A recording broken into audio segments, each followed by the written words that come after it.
Shalom, shalom. I am Moray Amir Ryder, Moray of Torah Culture Assembly, and today I'm going to address one of the most taboo topics among Israelites in the diaspora, and that is the truth about polygyny. Now, this is going to be potentially a 3 to 4 part video series on the topic, and the reason why I'm going to have so many videos concerning this is because I don't want to leave any stone unturned. There's a lot of cognitive dissonance that we have to break through. There's a lot of Western ideology that has to be broken through. A lot of Hebrews, specifically in America, don't understand how much Catholicism they are actually partaking in. They really don't. And they don't really understand. I mean, you can look at the Sabbath and see that was changed. But the same people who changed the Sabbath is the same people who outlawed polygyny. So there's a lot of things that Israelites are shunning and casting aspersions upon, not fully understanding the totality of what it is that they're doing and what it is they're speaking against. And it's very interesting that this topic is even so taboo and so divisive amongst a community of people who will proudly confess to Christians that, it's not about religion, or this isn't religion, it's returning to our culture or returning to our heritage, or whatever cute buzzwords that we like to say. But when it comes to actually assessing and addressing this biblical and cultural relationship dynamic known as polygyny, it's shunned. It's called wicked. It's people say those who pursue it or those who live it are lusting after their flesh, and all of these other outrageous statements that would be made when that couldn't be more further from the truth. I mean, I take that back. It could be true for a small faction or fraction of people, but not as a whole. So with that being said, before I even get into the actual lesson, I think it's important to preface everything that I'm going to present, the entire scope and framework of the lesson. Like I said, I'm going to go into scriptures, history, some rebuttals. I may even add a interview at the end. We shall see. But I think it's very important to preface this with this scripture out of Galatians. Let me turn to it real quick. That would be Galatians 4, verse 16. And it reads, "Have I then become your enemy by telling you the truth?" So I pray that those who are going to take the time to actually watch this is watching it with a clear mind, a clear heart, and one that's just seeking truth. This isn't about promoting a lifestyle. This isn't about that. This is about, is this biblically accurate?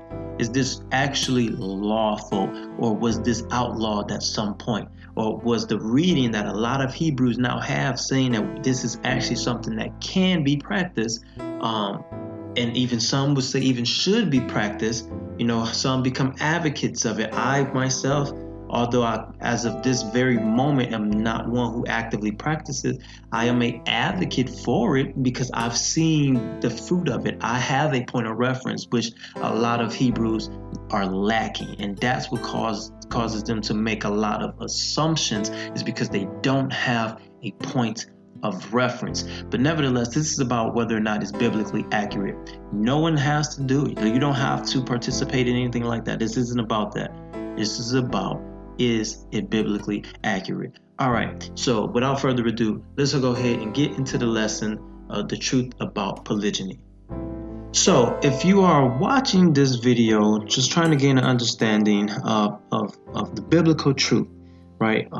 If you're seeking with your whole heart, hoping just to get edified, to have some education, or just to get more information that you didn't have prior to, or maybe a different perspective, to truly understand polygyny, you have to understand adultery.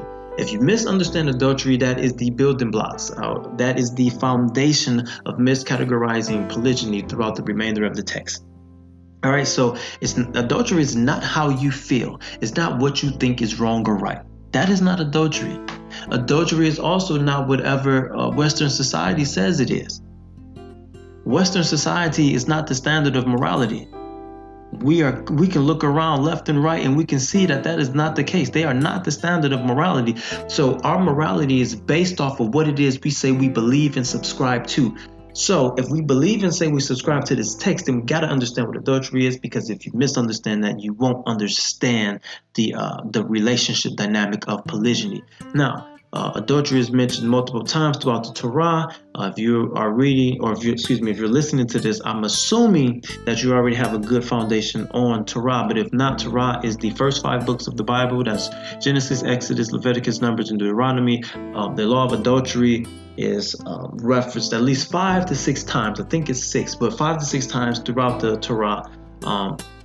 And here's just one case of it right here. It says, if a man, this is Leviticus 20:10. If a man commits adultery with the wife of his neighbor, both the adulterer, that's the male, and the adulteress, that's the female, shall surely be put to death. Now, once again, it's not about what you feel, it's about what the text says. That the text speaks for itself. Adultery is if a man has sex or intercourse or relations, or as the text may say, go into a married woman. A man who has sex or relations, sexual relations with a married woman. Now, with that being said, once again, we're not talking about your feelings. Put your religiosity to the side. If a man has sex with a married woman, that is adultery. All right?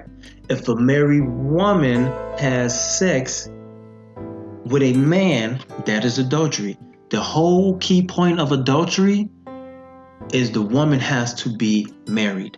The woman has to be married. She has to be the possession of another man. She has to belong to someone else. This is not the father covering the daughter, but this is a man who has taken her and has gone into her and has made this woman his wife. She belongs to that man. She is his possession. So adultery, simply put, is having sex with a married woman. Now, with that being said, if a single man and a single woman have sex, that is not adultery. I don't care how you feel about it. Once again, let the text speak for itself. That's not adultery. That should be clear. I know a lot of you are like, hey, that's fornication. But technically, it's not that either. But this is not the time for that lesson. And disclaimer, I'm not promoting lasciviousness. I'm not promoting freelance sex. I'm actually an advocate for arranged marriages as well. So I'm highly interested in keeping a family unit intact. So with that being said, we have to clearly define what the terms are within the text, and we get our understanding of fornication from the West. We get it from Catholicism. We get it from America. We don't get it from what the text actually defines.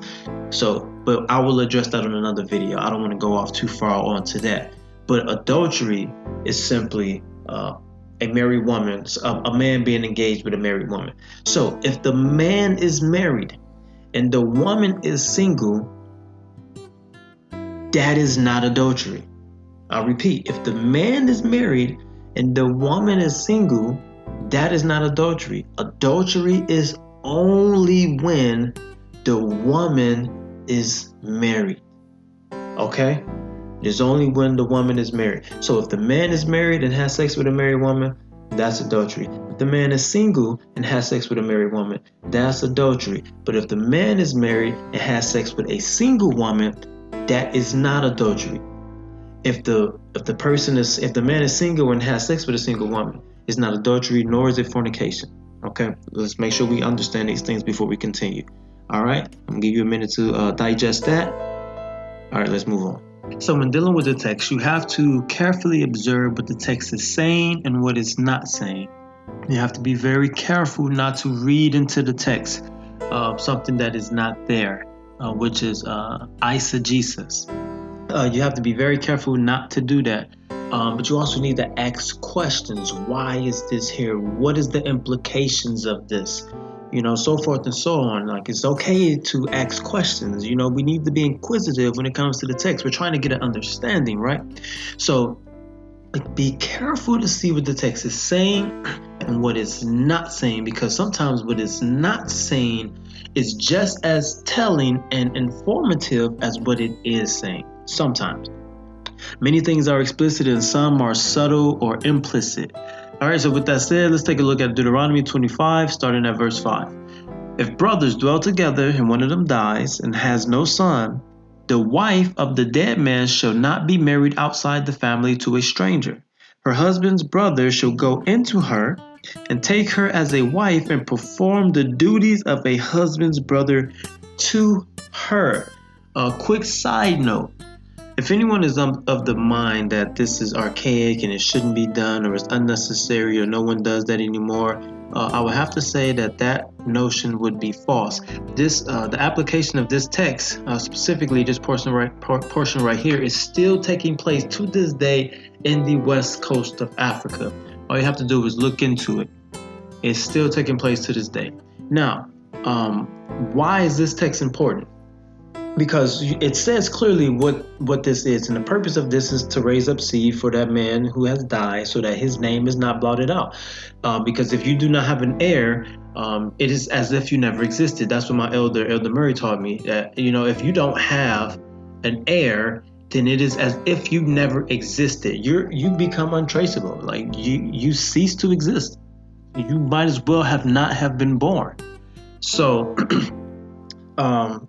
this here is to provide a way for that man's name to continue. All right, that's very important. I know we may not consider these type of things these days, but we should, and they absolutely did. So the whole purpose of this is for that notion. Okay, now with that being said, we see what it's clearly stating. What about the variables? What it's not saying is the relationship status of the man. So you need to ask yourself, why is it not stating the relationship status of the man? Because it could say something like the husband or the brother shall go into her and cause her to be a wife or whatnot. However, if the man is married, then it needs to go to the next brother. Or if the man is married, he can renounce his right to do so. It can say these things, but it doesn't. So what that leads me to believe is that the relationship status of that man does not matter. It does not matter if the brother is single at the time. It does not matter if the man is married at that time, which will then create a polygynous relationship with him having to obey the command, with him having to do so, bringing that woman into his home to become his wife now, to raise up offspring for that man. She in turns become a second wife, or whatever number she may be. So it's very important to identify that the relationship status of the man was never stated. There's a reason why it's not stated. But you have to ask questions. So with that in mind, the Most High did provide a way out. But it was not due to a man's relationship status. That's clearly, we can say it's ambiguous, but it's really because it didn't matter. His relationship status didn't matter. Knowing the worldview at that time, knowing the way the culture operated, only we nowadays will consider, well, he's already married. No, them, being that they had wives, concubines, servants, and all these other things, they had a completely different structure within the framework of a patriarchal household than us Hebrews here, most of us Hebrews here, because some are returning to true biblical patriarchy. But there was a concession that was put in the text. It wasn't for relationship status, but it was the man the only way that he could refuse this was if he renounces his obligation of performing the duty. But doing so, because this was so serious and so important, doing so that man will suffer public shame, humiliation, a tarnished reputation. This offense, and although it's not a capital offense to refuse it, but this offense was so serious, and rejecting to do so was such an egregious act that the Most High struck down Onan, who was Judah's son, back in Genesis.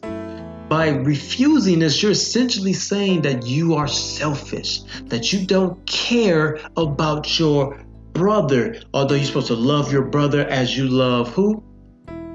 Yourself, right? You're supposed to love him. You're supposed to have that same care about his name, about his family line. I mean, your brothers, right? But let's look at the scripture in Genesis real quick. We're not going to stay here long, but just to point out the emphasis on how egregious it is to refuse such an act. Genesis 38, 8 through 10. Then Judah said to Onan, "Go into your brother's wife and perform the duty of a brother-in-law to her and raise up offspring for your brother." But Onan knew that the offspring would not be his. So whenever he went into his brother's wife, he will waste the semen on the ground so as not to give offspring to his brother. And what he did was wicked in the sight of Yahuwah, and he put him to death also. So basically what Onan ended up doing was he added this woman to his house. Whether she was first, second, that's not the point. He added this woman to his house as his wife, was going into her, but then neglecting his responsibility of doing so. The most wicked thing about this, and I can deduce from this, is probably the reason why the Most High put him to death, versus when we see in the Torah, a man can renounce it and refuse it, but he doesn't take her as the wife. So he actually never goes into her. What he was doing was what they call it, having your cake and eating it too. See, he took her as the wife specifically to perform a duty. That was the command given by his father. However, he neglected the command of his father. So really he's dishonoring his father as well, which dishonors the father. And then he's using her and misusing her, because now he's having sex with her but neglecting the responsibility of the whole reason why she's with him in the first place. Add those two things together, that was worthy of death in the eyes of the Most High. Hope this is clear. So once again, because this is such an important act, that the relationship status does not matter. Whether the man is single, whether the man is already married, that doesn't matter. All right? This must be done in Israel at that time, or in West Africa, who are still have tribal ties among each other, and not just, the congregational settings that we have here in America. Don't be trying to pull this off in these assemblies where a man dies and he was married, and you're like, "Oh, come here, shawty, let me make you my wife so I can raise up." No, we got broken chains over here. So while this may not be something in effect that we would necessarily do, knowing we have broken chains, it still is applicable for those who don't, such as those in West Africa and other parts of Africa, but specifically West Africa, because that's where I saw the information, so that's what I can confirm. All right, let's continue. So now let's examine Leviticus 18. This is another one that says so much by not saying anything. All right, so in this chapter, and I'm not going to read all of the scriptures because I'm really referencing pretty much the entire chapter for the most part, really starting at verse 6 on down to the end. This chapter highlights many unlawful sexual acts. All right, so sexual relationships, sexual acts. It pretty much runs the gauntlet. The only thing it really leaves out is prostitution. That's really the only thing it leaves out. As far as sexual acts and stuff like that. But so let's look at some of the things it highlights. This chapter specifically renounces sexual relationships with close kin, sex while a woman is on her menstrual cycle, adultery, homosexuality, bestiality, and then at the end of the chapter, it goes and pretty much gives the viewpoint, the tone that the Most High wanted the author to convey in this text. And so, starting at verse 29, it says, "For everyone who does any of these abominations," these things are abominations, right? So anyone who does any of these abominations, the persons who do them shall be cut off from among their people. So keep my charge never to practice any of these abominable customs that were practiced before you, and never to make yourselves unclean by them. I am Yahuwah, your Elohim.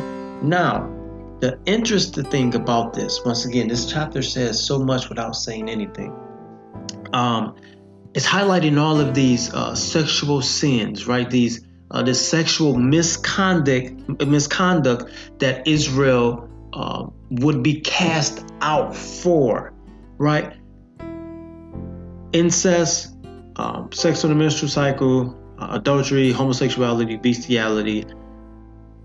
But the interesting thing is when you look at verse 18, and let's read that. It says, "And you shall not take a woman as a rival wife to her sister, uncovering her nakedness while her sister is still alive."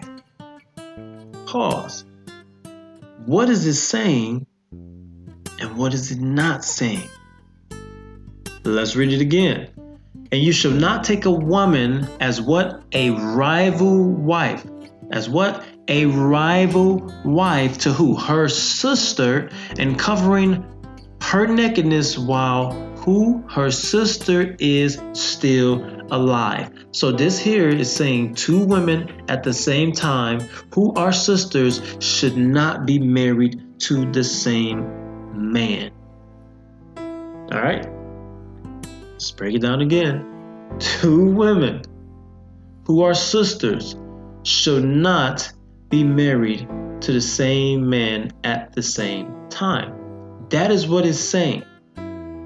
You know, when you look at this text, we can clearly see the parallel between Jacob and his wives, Leah and Rachel.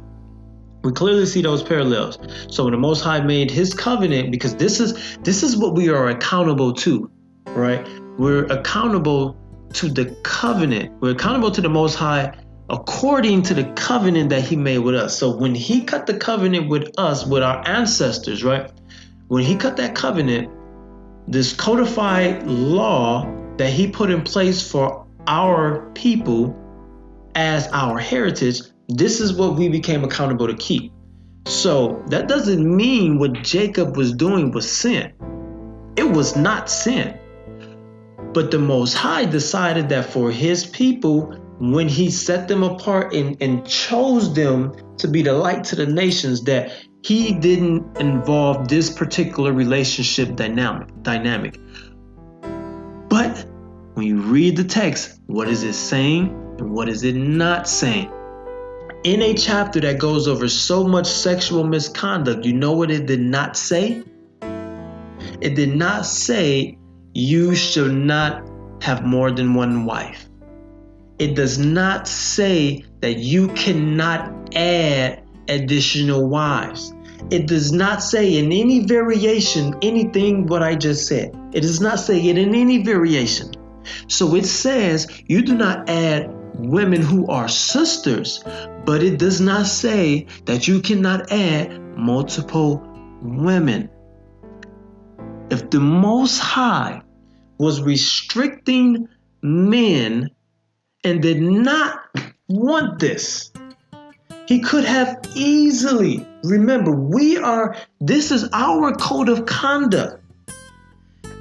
He said if you do all of these things, you will be cast out. That includes taking rival wives who are sisters. But he did not say one time here or anywhere else in the entire Bible that if you take another wife, that you're in sin. He didn't say it here in Leviticus 18 when this is the perfect chapter to do so. Especially when it mentions polygyny. It just doesn't say polygyny or polygamy because these are terms that we created, or the European created. Let me not even say we, but that the European created. So it doesn't say that. It just mentions multiple wives in the same sentence, and people just read right over it, not consider what it is implying. It is implying that it is lawful for you to have multiple wives. They just cannot be sisters. Once again, women, if you don't want to be in this type of relationship dynamic, don't. But let's accept the text for what it says. Let's stop casting aspersions onto people because they believe in polygyny, or they practice polygyny, or heck, they just speak about polygyny. This is what the text is saying. We can't keep going around the bush, right? Let's just go and address the elephant in the room. All right, but let's continue. All right, so we are back in Deuteronomy 21 verses 15 through 17. I'm not going to harp on this too long because it's very clear what this is talking about. This is talking about inheritance right here. And it's very clear that it's about polygyny because it starts the verse that way. Verse 15 reads, if a man has two wives, the one loved and the other unloved, and both the loved and the unloved have borne children. So both women have children by this man. And if the firstborn son belongs to the unloved, then the day when he assigns his possessions as an inheritance to his sons, he may not treat the son of the loved as the firstborn. So you can't be showing favor to the son of the loved one, right? Because, of course you love her, so you're going to try to treat the son better than the one that you have from the unloved one, although that son right there is the firstborn, and he is the one who is supposed to get certain rights of being the firstborn. Now, as scripture progresses, there are stipulations where certain things can skip, the firstborn and stuff like that, but blessings and being heirs and inheritance, these actually are all not the same thing.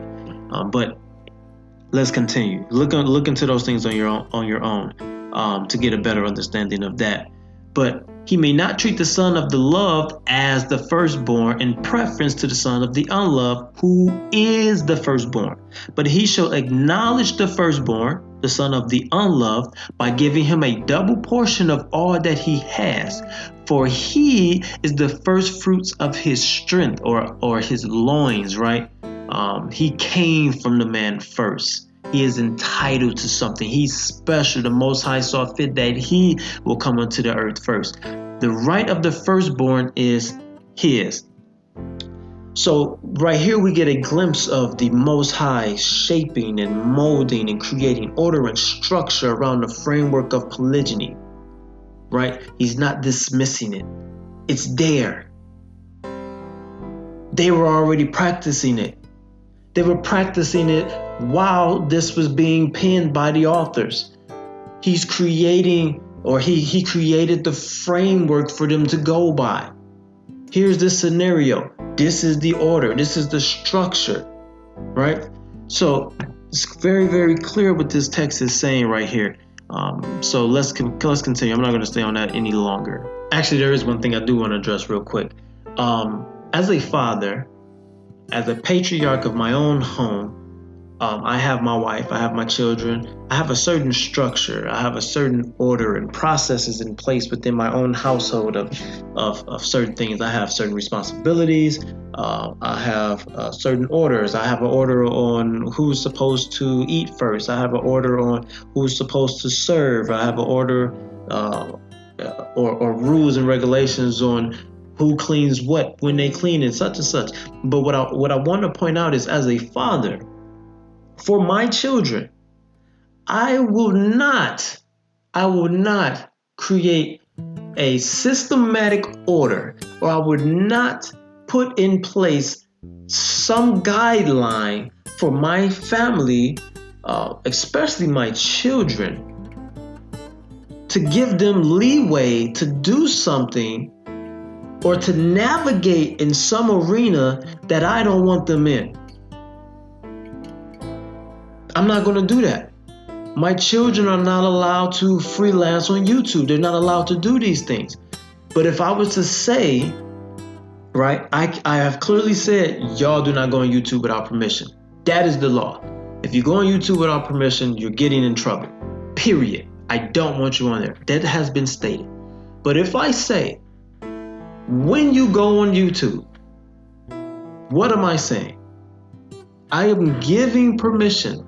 If I say, if you go on YouTube, I am allowing them to make the call, the judgment on if not they decide to participate in the YouTube viewings, right?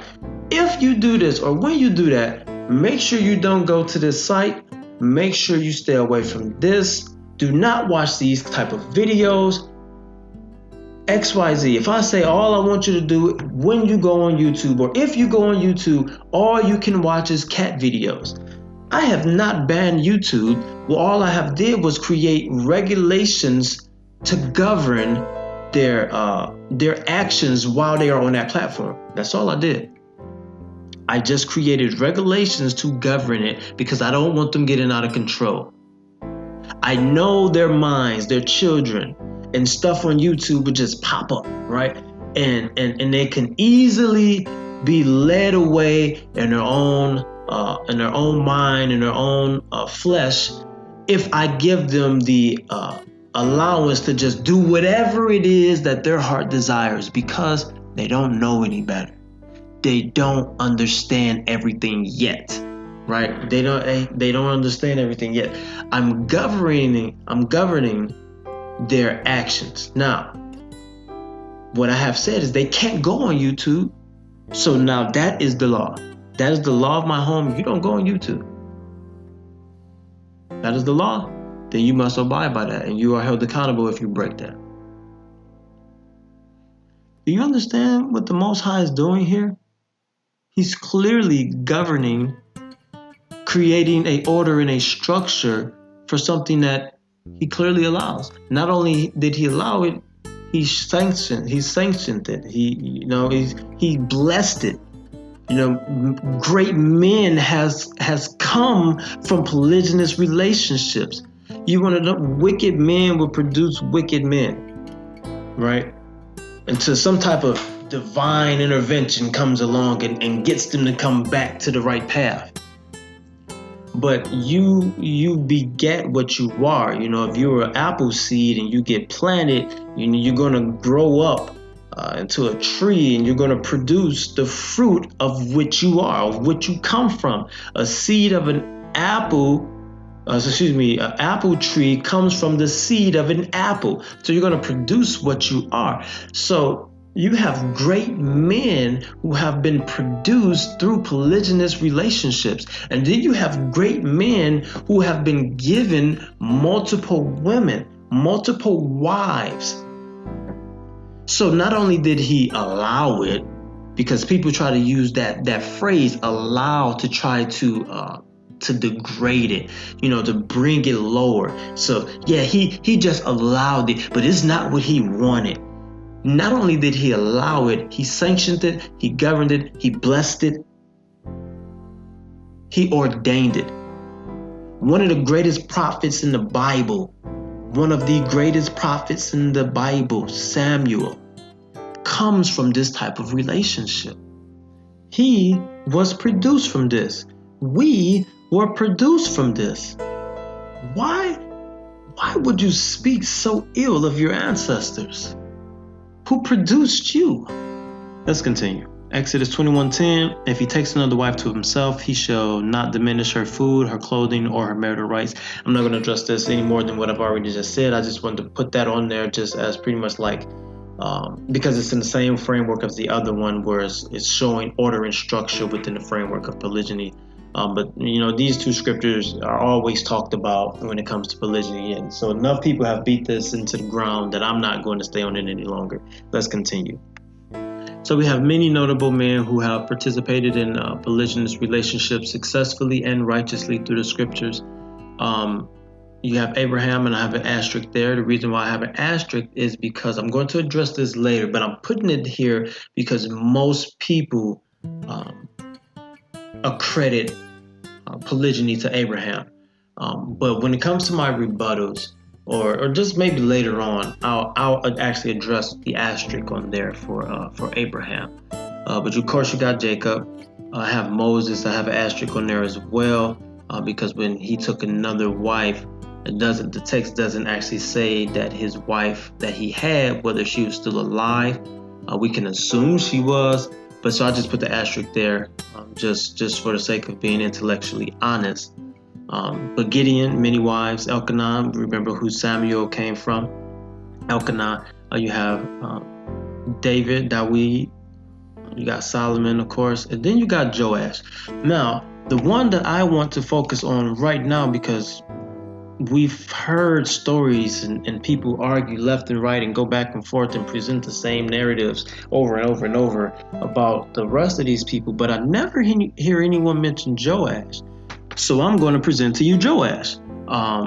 So I'm presenting him, but the focus is going to be on who I have dubbed the righteous indicator of this story, or the precedence, who sets the precedence for Joash. And his name is Jehoiada. And he is the righteous indicator. If you examine his life and look at the things that he did, making sure that righteousness was being carried out, righteousness and order was being carried out as the scriptures had laid out for them. And even to the point of ensuring that Joash made it to the throne, he is the person, when you look at some of the things he did, he is the person that you would consider righteous, so much so that as a priest, he was buried with the kings. All right, so let's look at Jehoiada. All right, so for full context and understanding of Jehoiada's character, read 2 Kings chapter 11 and 12 and 2 Chronicles chapters 23 and 24. It's a lot going on there, so we're not going to read all of that. I'm just going to take some parts of it, but I'm giving you what to read. If you're seeking truth, then this is what you do. Hear what I'm saying, go back and fact check it.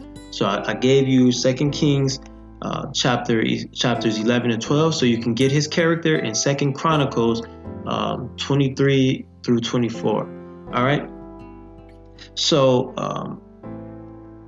here's some things about him. In 2 Kings chapter 12, it says that the young king Joash did what was right in the eyes of Yah for 40 years.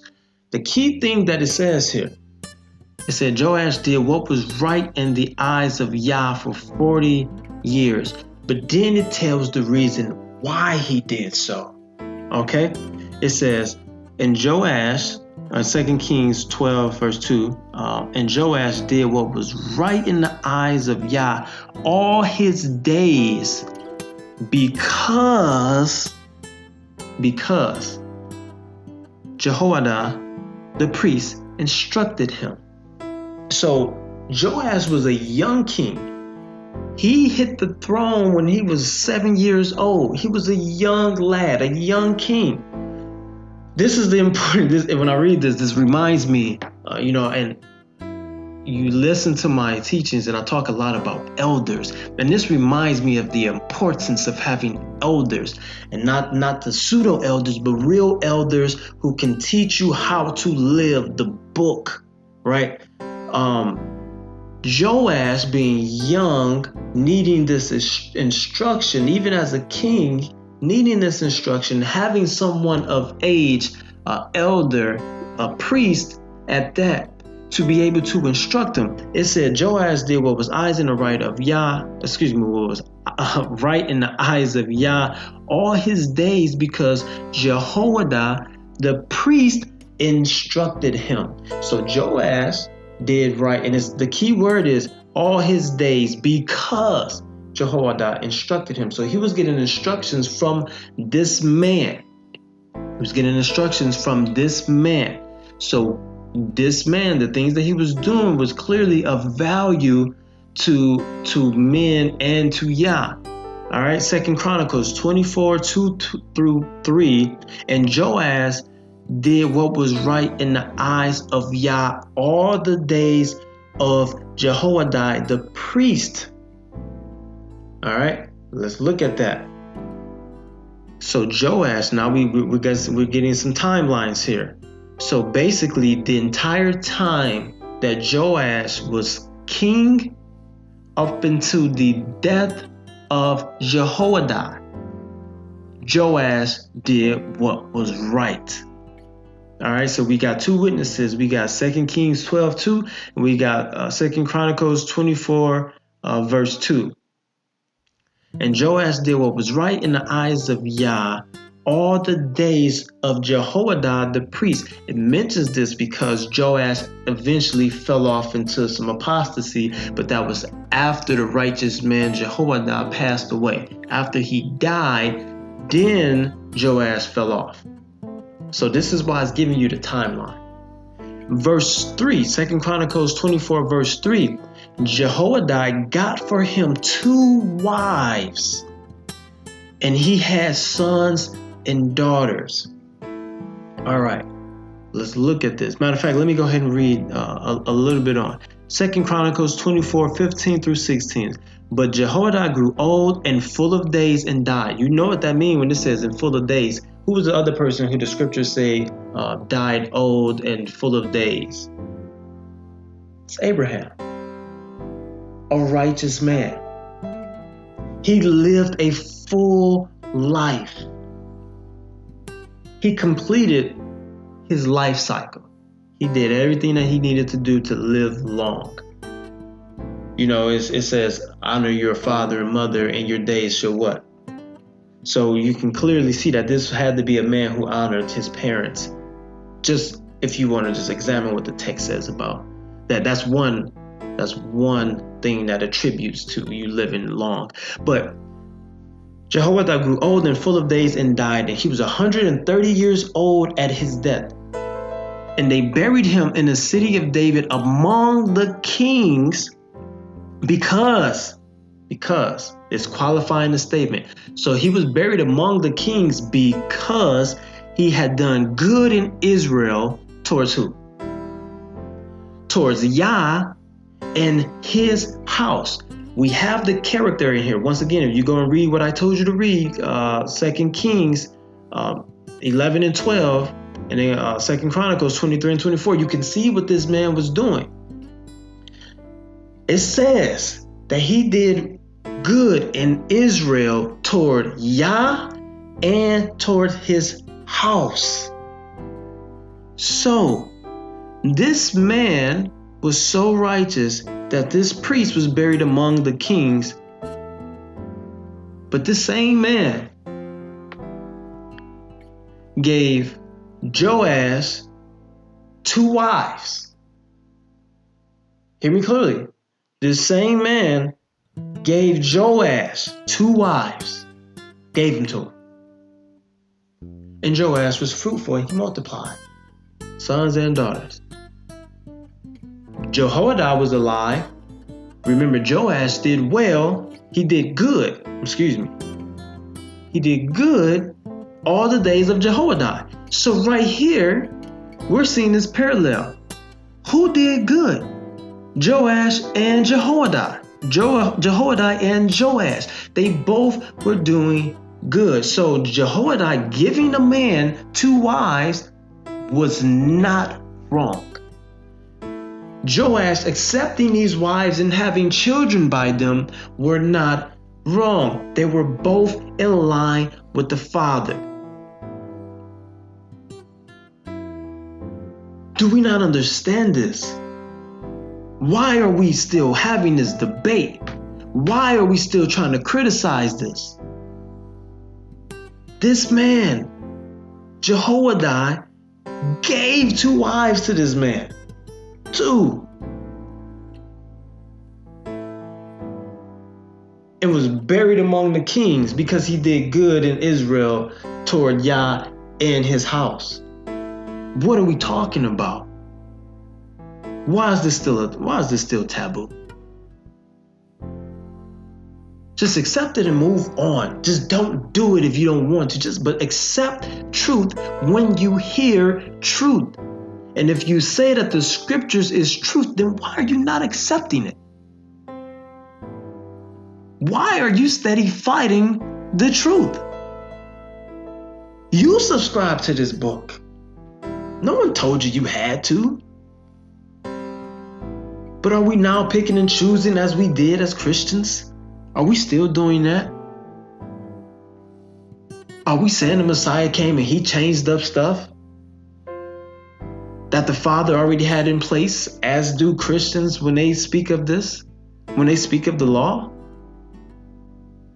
So as I prepare to end this first lesson in this series of the truth about polygyny, I'm going to end it with this. I think that we kind of got it twisted when we read be fruitful and multiply. It seems like our minds only go to Genesis chapter 1 and then when Noah and his family got off the ark. It seems as though that's the only thing that comes to mind when we talk about be fruitful and multiply.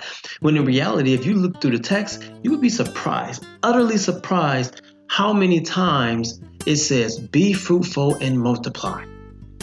It says it over and over and over and over. He says that to the men, be fruitful and multiply. He says in prophecy, I will multiply you. You do these things, I will multiply you. It was a good thing to be multiplied. He wanted us to continue to be multiplied. Heck, the way we kept getting in trouble and getting ourselves killed and sent to captivities, we needed to keep multiplying, or else there was not going to be any of us to even make it to America. We needed our ancestors to multiply. So it makes perfect sense on why we can end up in places where they want to outlaw polygyny, but nevertheless promote openly the killing of babies. Abortion is legal, polygyny is not. Homosexuality is lawful, where it ceases the ability to procreate. You cannot have children. You cannot be fruitful and multiply, the first commandment. You cannot, and I say first commandment because it was the very first commandment given, just for you religious bangers out there. You cannot fulfill that if you're in a homosexual marriage. If you are killing your unborn children, you are not fulfilling that. But yet, even throughout captivities, the Creator was telling us to procreate. The Creator was telling us to procreate. Right?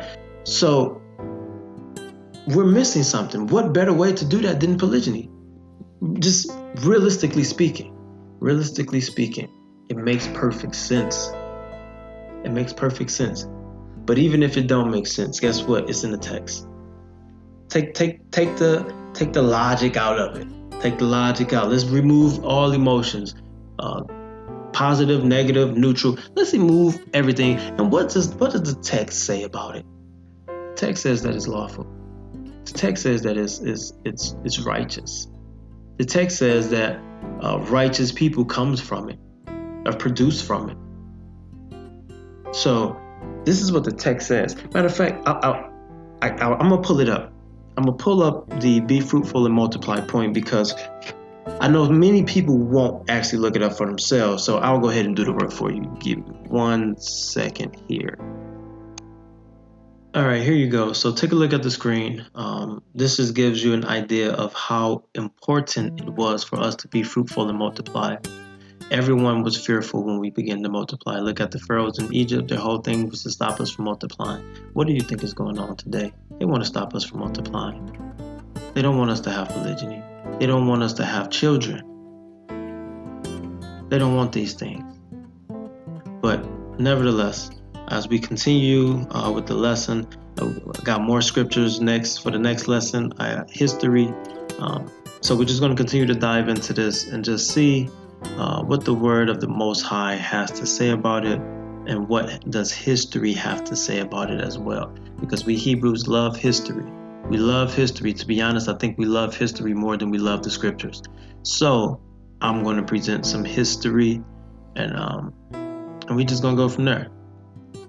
I am Moray Amir Ryder, Moray of Torah Cultural Assembly, and until next time, peace and shalom.